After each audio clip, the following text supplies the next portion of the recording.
Hello students, तो कैसे हैं आप लोग? कैसी तैयारी चल रही है आपकी? तो आज 4 दिसंबर के करंट अफेयर लेके मैं आ चुका हूँ। तो सबसे पहले जिसने चैनल को फॉलो सब्सक्राइब नहीं किया, सब्सक्राइब कर लो। और जिसने करंट अफेयर इस मंथ के नहीं देखे, एक बार जाके विजिट कर लो।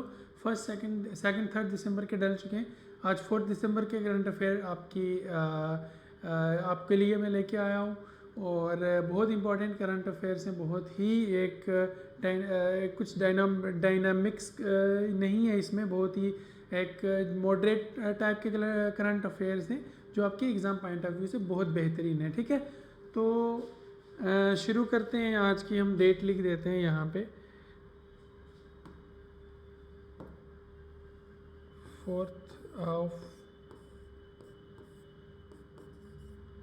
4 दिसंबर। ठीक है, चलिए तो शुरू करते हैं हम। पहला क्वेश्चन है ना, पहला क्वेश्चन ये है कि with which country does India conduct the military exercise Harimau Shakti? India कौन सी कंट्री के साथ हरिमौर शक्ति का जो एक वो है, आर्मी का कोलैबोरेशन है, वो करने जा रही है? कौन सी कंट्री हमारे पास? ऑप्शन 4 है, Singapore, Sri Lanka, Malaysia and Maldives. ठीक है, हरिमौर शक्ति ये है कि एक दो कंट्रीज़ की आर्मी मिलके एक वो बनाती हैं ग्रुप, जिसमें वो कुछ एक्सरसाइज प्रैक्टिस करती हैं, और जो है उनकी कोऑर्डिनेशन में या उनके एक आपसी तालमेल में एक बहुत बड़ी हेल्प होती है। ठीक है, हाँ, इसमें 4 ऑप्शंस हैं, हम पढ़ेंगे इसके बारे में। पहले हम देख लेते हैं the 4th edition of the Indian Malaysia. सबसे पहले आपको आइडिया तो हो ही गया होगा कि किसके साथ करेगी। India and Malaysia joint military exercise Harimau Shakti began today at Bentong camp in Pahang district of Malaysia. Bentong camp Pahang district जो है मलेशिया की, उसमें ये आयोजित किया गया है क्या, Harimau Shakti exercise. This exercise will be conducted from 2nd of December to 15th of December 2024। 2 दिसंबर से लेके 15 दिसंबर तक ये कंडक्ट किया जाएगा।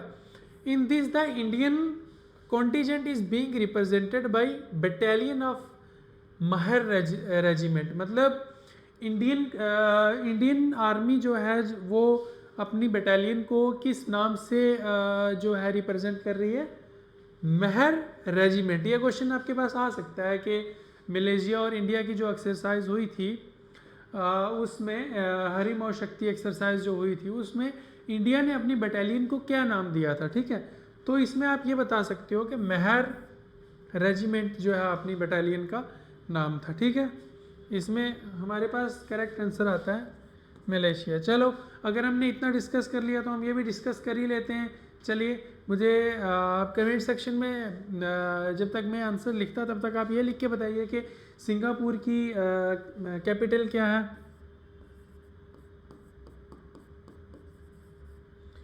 कैपिटल क्या है सिंगापुर की, बताइए। चलिए मैं बताता हूँ, सिंगापुर की कैपिटल है सिंगापुर।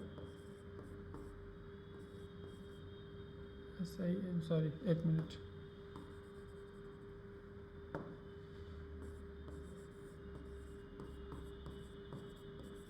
Singapore city. और इनके प्राइम मिनिस्टर का क्या नाम है?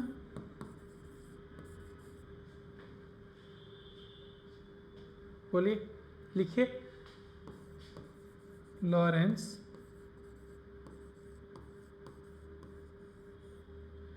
वोनी। ठीक है, लॉरेंस वोनी इनके प्राइम मिनिस्टर का नाम है, और कैपिटल क्या है? Singapore city. ठीक है, समझे? चलिए, अगर करंट अफेयर से हम जा रहे हैं तो एक बार रिवाइंड कर लेते हैं। है तो ये बेसिक है, बट डिस्कस करने में क्या ही अर्ज है ना। चलिए, श्रीलंका के प्राइम मिनिस्टर का क्या नाम है? सॉरी, श्रीलंका की कैपिटल बता दो, पहले लिख दो नीचे। सबको पता होना चाहिए कि श्रीलंका के 2 कैपिटल्स हैं, जैसे एक लेजिस्लेटिव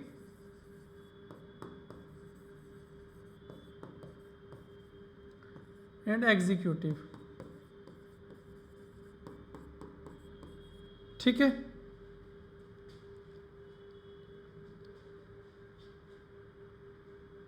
ठीक है, दो कैपिटल है, लेजिस्लेटिव एंड एग्जीक्यूटिव। एग्जीक्यूटिव तो सबको पता है ना, कोलंबो।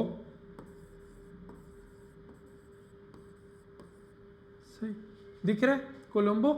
और अगर जिसको ये चीज़ नहीं पता थी तो कमेंट सेक्शन में लिखें कि सर आज पहली बार पता चला। अगर पता थी तो लिख दें कि पता थी, ठीक है। हाँ, लेजिस्लेटिव है इसकी श्री जया वर्धनापुर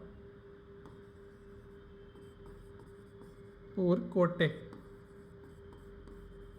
श्री जयवर्धनापुर कोटे इसकी जो है वो लेजिस्लेटिव कैपिटल है। किसकी? श्रीलंका की। और एग्जीक्यूटिव कैपिटल कौन सी है? कोलंबो। इसके प्राइम मिनिस्टर का क्या नाम है? लिखे लिखे करें जल्दी फटाफट। पीएम का क्या नाम है?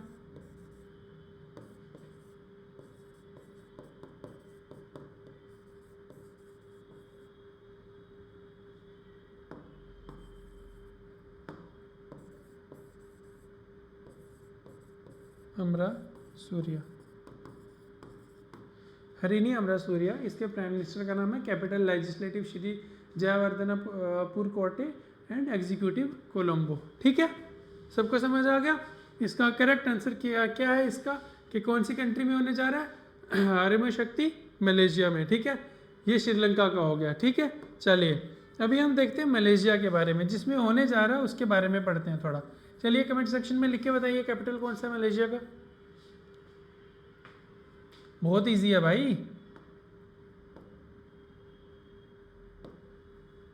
है ना? हाँ दिख रहा है, ठीक है। कुआलालंपुर, कुआलालंपुर जो है कैपिटल है किसकी? मलेशिया की। ठीक है, दूसरा इसका क्या है? Prime minister. प्राइम मिनिस्टर क्या है इसका? अनवर इब्राहिम।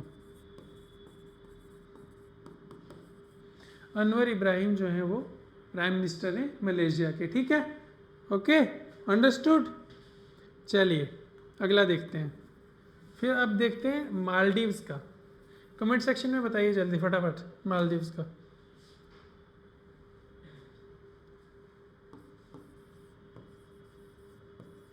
माले, कैपिटल क्या है इसका? मालदीव्स का माले। और इसमें जो है मालदीव्स में प्राइम मिनिस्टर नहीं थे, पहले थे मतलब, लास्ट अभी प्रेसिडेंट है। ठीक है, प्रेसिडेंट कौन है इसके? मोहम्मद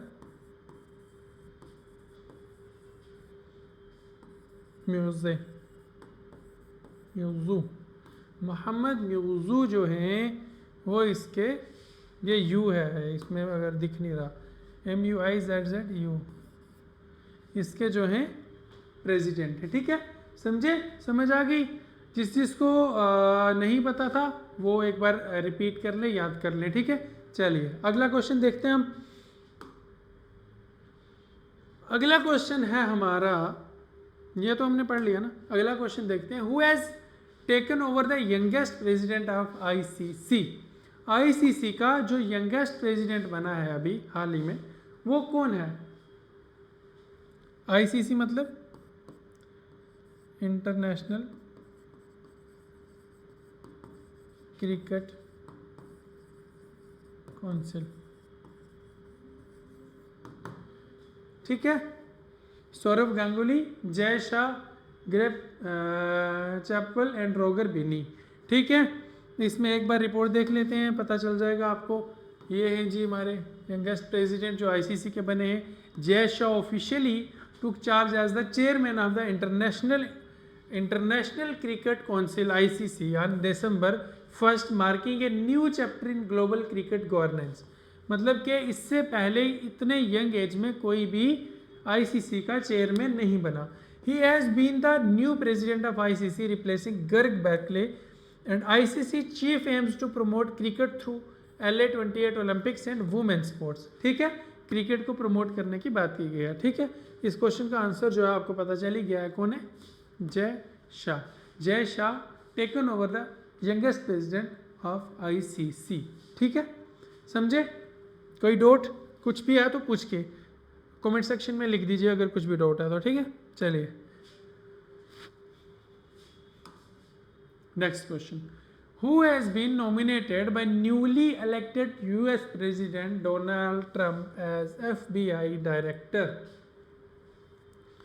ठीक है, किसको नॉमिनेट किया है यूएस प्रेसिडेंट डोनाल्ड ट्रंप ने एज FBI डायरेक्टर? बताइए, FBI डायरेक्टर कौन, किसको चुना है यूएस प्रेसिडेंट ने? इसका तो बता दूं आपको पहले, federal bureau of investigation.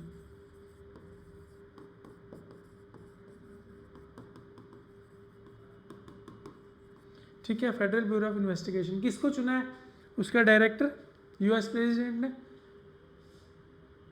Vivek Ramaswamy, Elon Musk, Kash Patel and none of the above. ठीक है, recently Indian American Kashyap Kash Patel was nominated as FBI director by newly elected US President Donald Trump. Billionaire and ex-owner Elon Musk has congratulated him, and he was born in 1980 in New York to parents of Gujaratis, जिसके origin जो हैं वो parent जो हैं वो गुजरात के हैं, origin वो एमिग्रेट फ्रॉम ईस्ट अफ्रीका। ठीक है, ईस्ट अफ्रीका से उन्होंने एमिग्रेट किया। ये है उनकी पिक्चर मैंने यहाँ पे लगाई है। ठीक है, चलिए तो हमारा ऑप्शन क्या बनता है? काश पटेल। ठीक, काश पटेल जो हैं वो न्यूली इलेक्टेड FBI के डायरेक्टर जो हैं उनको बनाया गया है। किसके द्वारा? डोनाल्ड ट्रंप के द्वारा जो US के प्रेसिडेंट हैं। ठीक है, समझे? चलिए अगला क्वेश्चन देखते हैं। Who was the gold medal in mistake हो गया, who won the gold medal in Syed Modi international badminton tournament? Syed Modi international badminton tournament में किसने मेडल जीता? Gold medal, sorry. ठीक है, किसने गोल्ड मेडल जीता? किसमें? बैडमिंटन टूर्नामेंट में। किसमें? सैयद मोदी इंटरनेशनल टूर्नामेंट में। ठीक है, चलिए चार ऑप्शन है, PV सिंधु, अनीता रैना, साइना नेहवाल, अदिति अशोक। तो ये रिपोर्ट देख लेते हैं एक बार हम लोग। Indian star badminton women player PV Sindhu, this was her picture, देख सकते हैं आप, has won the gold medal in Syed Modi International super 300 badminton tournaments for the third time in her career. ठीक है, तीसरी बार उन्होंने गोल्ड मेडल जीता है। Sindhu defeated the Chinese player in the final match. This is the first major title of the year 2024 for PV Sindhu, who has won a medal for India twice in the Olympics. Olympics में भी इन्होंने 2 बार medal जीता है। किसमें?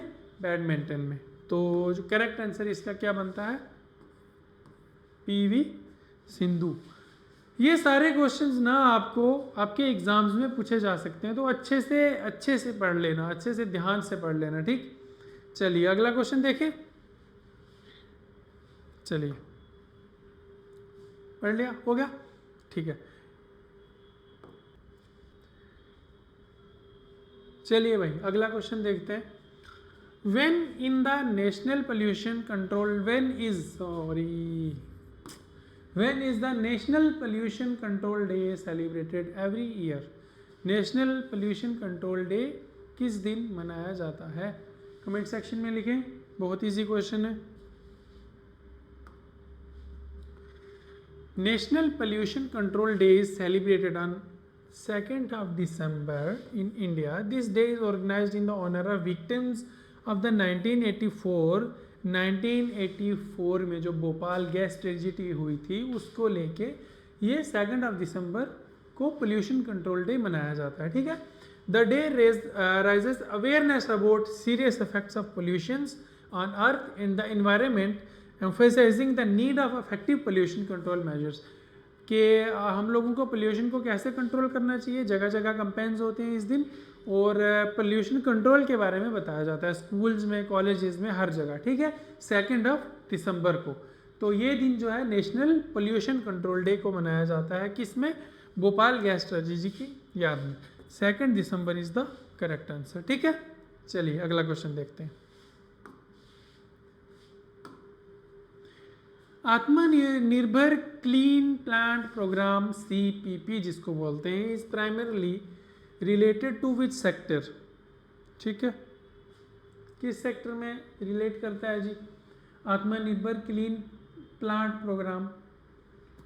Animal husbandry, aquaculture, horticulture या forestry? Animal husbandry सबको पता है, जिसमें एनिमल्स की टेक केयर होती है, एनिमल्स की ब्रीडिंग्स होती हैं। एक्वाकल्चर जिसमें फिशेस की टेक केयर किया जाती है, फिशिंग्स की ब्रीड्स की जाती है। ठीक, हॉर्टिकल्चर आ गया जिसमें आप डिफरेंट टाइप्स के फ्रूट्स की, फ्लावर्स की, different types of plants grow कर सकते हो इसमें आप। ठीक है, और फॉरेस्ट्री का आ गया होल फॉरेस्ट का, फॉरेस्ट के मेजरमेंट टेक करना कि किस में क्या है, कैसा है, क्या चल रहा है, तो वो सब। ठीक, समझे? चलिए अब देखते हैं इसका आंसर क्या है कि आत्मनिर्भर क्लीन प्लांट प्रोग्राम किसके मतलब इनमें से चारों में किसके साथ रिलेट करता है। चलिए देखते हैं, पहले पढ़ते हैं। Indian and Asian development bank ADB signed an $98 million loan to boost access to disease-free planting for horticulture frames under the आत्मनिर्भर क्लीन प्लांट प्रोग्राम। ठीक है, आत्मनिर्भर क्लीन प्लांट प्रोग्राम के तहत ADB ने $98 million का जो है लोन बूस्ट सैंक्शन किया है इस चीज़ को प्रमोट करने के लिए। Aatmanirbhar Clean Plant Programme is related to horticulture and aim to provide farmers with access to high quality virus free planting material. It includes 9 advanced clean plant centers and diagnostics and tissue culture labs and reboot certification system for accountability and traceability. It ensures affordable access, engaging women farmers and develop region specific plants. ठीक है, plants varieties. It is implemented by Ministry of Agriculture through National Horticulture Board NHB, National Horticulture Board. In the Indian Council of Agriculture Research, it aimed to strengthen Indian global fruit market position. समझे? Explain करूंगा नहीं क्योंकि easy English है। ठीक है, चलिए तो correct answer इसका क्या बनता है?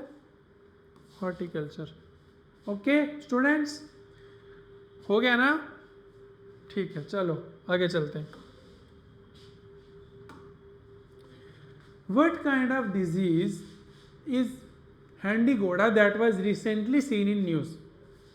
हैंडी गोडा एक डिज़ीज़ है जो रिसेंटली न्यूज़ में सीन हुई है, देखा गया जिसके बारे में, और कुछ सिम्टम्स भी पाए गए हैं। वो किस बीमारी, किसके साथ किस टाइप की बीमारी है, मतलब कि इनमें से चारों में से किस टाइप की बीमारी है हैंडी गोडा?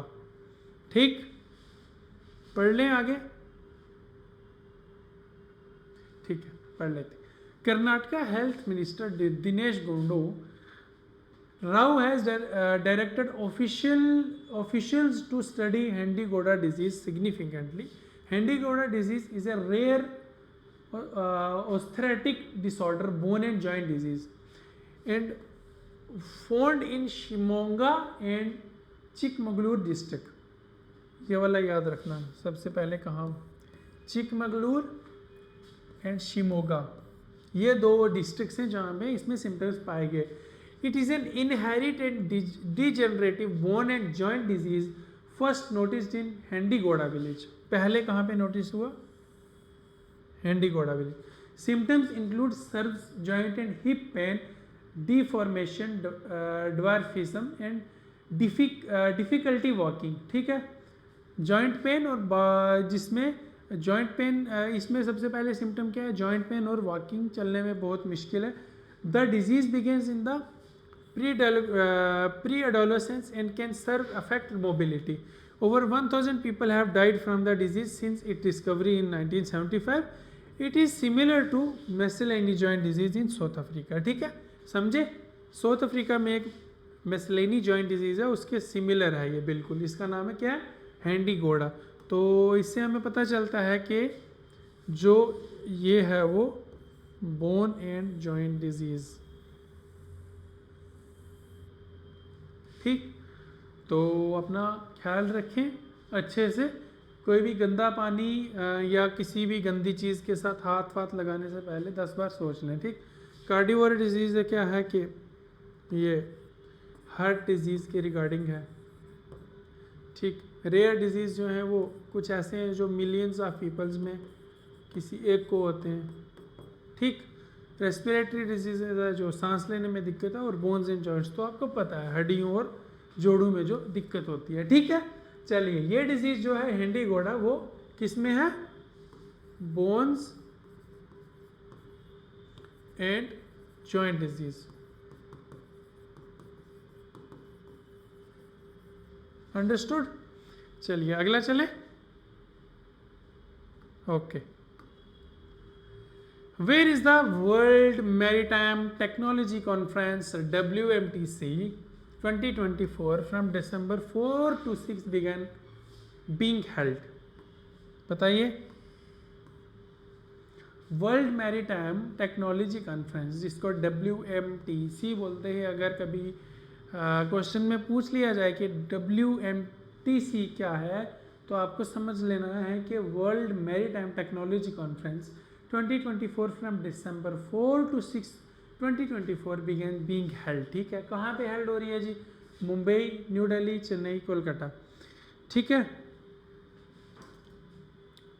सबसे पहले आपको बता दूं कि वर्ल्ड मैरीटाइम टेक्नोलॉजी कॉन्फ्रेंस क्या है, इसका मोटिव क्या है और ये क्यों ऑर्गेनाइज की जा रही है। सबसे पहले इसके ऑब्जेक्टिव्स क्या हैं वो बताता हूँ।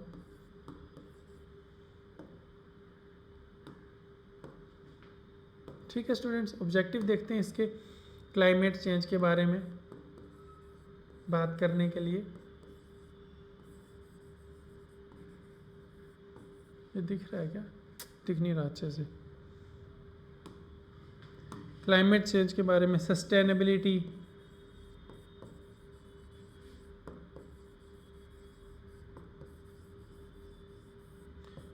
ठीक है, जियो पॉलिटिकल कंडीशंस,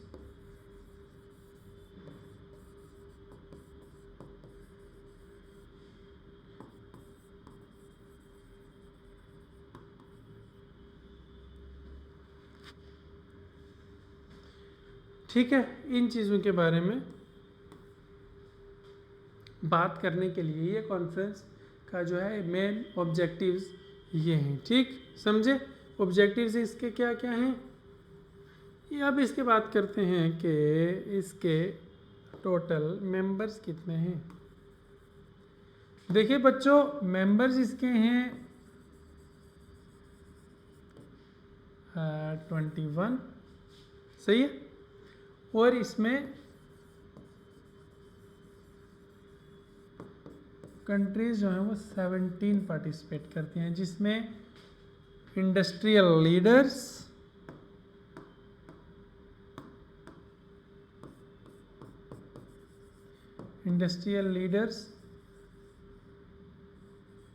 ठीक है, पॉलिटिशियंस,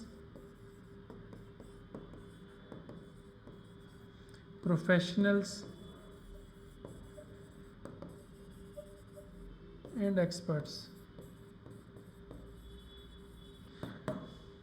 ये इस कॉन्फ्रेंस में जो है मेंबर 21 मेंबर्स में, इनमें हर कंट्री से कुछ या तो वो पॉलिटिकल लीडर्स आएंगे या इंडस्ट्रियल लीडर्स आएंगे या प्रोफेशनल्स आएंगे, किसी एक फील्ड के प्रोफेशनल, और या ये आएंगे एक्सपर्टीज़, जिन लोगों के पास बिजनेस की एक्सपर्टीज़ है, ठीक है, या किसी भी चीज़ की एक्सपर्टीज़, वो लोग 21 मेंबर्स जो हैं ये WMTC के बनेंगे, ठीक, समझे।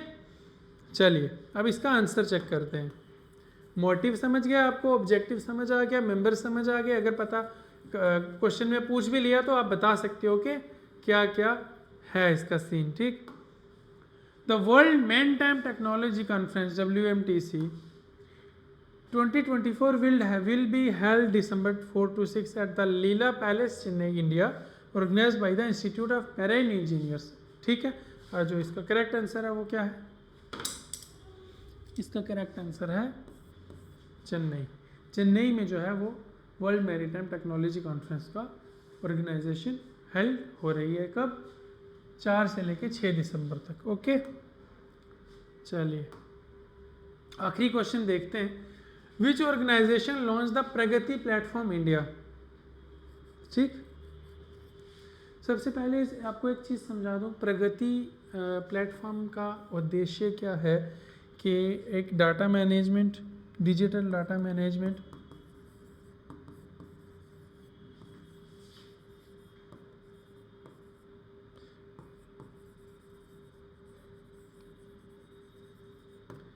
वीडियो कॉन्फ्रेंसिंग,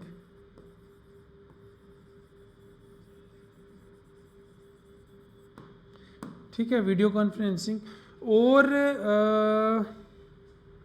इसका जो मेन मोटिव है वो ये चीज़ें किस लिए हैं कि एक आम इंसान जो है, एक नॉर्मल इंसान, उसको पता रहे कि गवर्नमेंट ऑफ इंडिया में कौन कौन सी स्कीम्स, कौन कौन सी जो भी जितने भी कौन कौन से जितने भी इनोवेशंस चल रहे हैं, गवर्नमेंट के जितने भी काम चल रहे हैं, ठीक है, जितने भी प्रोजेक्ट्स चल रहे हैं, जितने भी स्कीम्स चल रही हैं, उसके बारे में हर एक आम इंसान को पता हो। क्योंकि ऐसा होता है ना कि कुछ भी प्रोजेक्ट चल रहा होता है, एक इंसान को नहीं पता कि कितना पैसा आया, कितना लगा, क्या।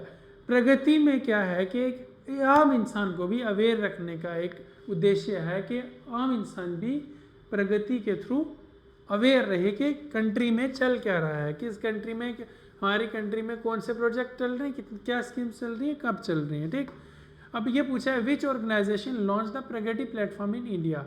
इसमें 4 ऑप्शन है, great foundation, Oxford Said business school, government of India, United Nations. ठीक है, 4 ऑप्शन हैं। चलिए एक बार इसको देख लेते हैं। A recent study by Oxford said Business School and the Gates Foundation has recognized the effective of Indian Pragati, proactive governance, timely implementation platform. ठीक है, launched in 2015 by Prime Minister Narendra Modi, Pragati has significantly transformed the delivery of infrastructure projects in India. ठीक है, तो इसमें अभी जो है आपको मैं बता दूं कि ऑक्सफर्ड सेट बिजनेस स्कूल ने ये ऑर्गेनाइजेशन, इस ऑर्गेनाइजेशन ने लॉन्च किया क्या, प्रगति प्लेटफॉर्म इंडिया में। तो आपको करंट अफेयर्स जो हैं आज के जितने भी, होप्स हो कि आप इनको पढ़ो, इनको रिवाइज करो अच्छे से, ताकि इनको लिख लो, ताकि आपको डेली करंट अफेयर, डेली का आपका मटेरियल तैयार होता रहे। आपको जब एक बार रिव्यू डालोगे कि हाँ 1 दिसंबर को ये था, 2 को ये था, 3 को ये था, 4 को ये था, तो आपको पूरा एक रिवाइव करने की ज़रूरत नहीं पड़ेगी। हम मंथली भी लेके आएंगे, हम जब मंथ एंड होगा हम तो एक लाइव लेके आएंगे जिसमें 2-3 घंटे का लाइव चलेगा, उसमें पूरे मंथ के हम जो है करंट अफेयर्स डिस्कस करेंगे। तो आज के लिए इतना ही, मुझे दें इजाज़त। मैं कमर जाफरी, नेक्स्ट वीडियो में आपका इंतज़ार आपके लिए लेके आऊँगा 5 दिसंबर के करंट अफेयर्स। तब तक के लिए thank you so much, bye.